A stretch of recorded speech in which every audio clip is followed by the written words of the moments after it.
बोली सरस्वती मैया की जय।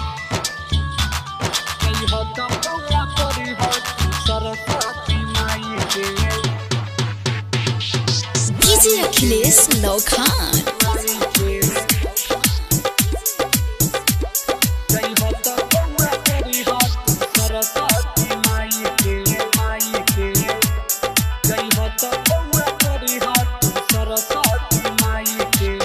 कमी बेसी ज्ञान मैये से पई हा कलम कॉपी नन दो जाके चढ़ाई हा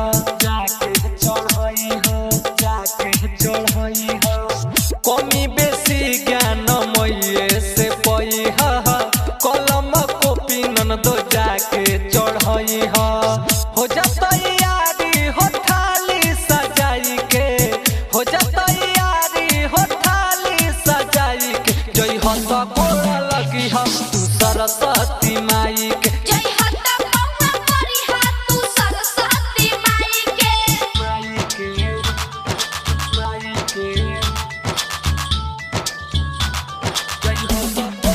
डीजे अखिलेश लौखान।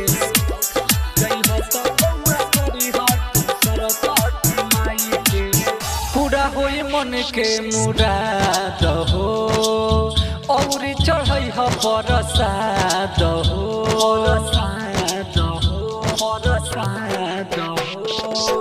पूरा होई मन के मुराद हो औरी चढ़ई ह प्रसाद हो ज्ञान के दीपक तू रखी ह जलाई के ज्ञान के दीपक तू रखी ह जलाई के जय हो तो गोरा लगी ह तू सरस्वती माई के जय हत्ता पौवा करी हाथ तू सरस्वती माई के।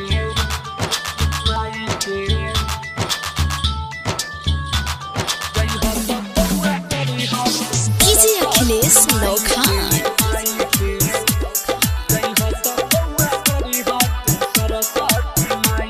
सरस्वती मैया के करी ह गुहार सपना साकार होई नन दो तोहार सरस्वती मैया के करी ह गुहार सपना साकार होई नन दो तोहार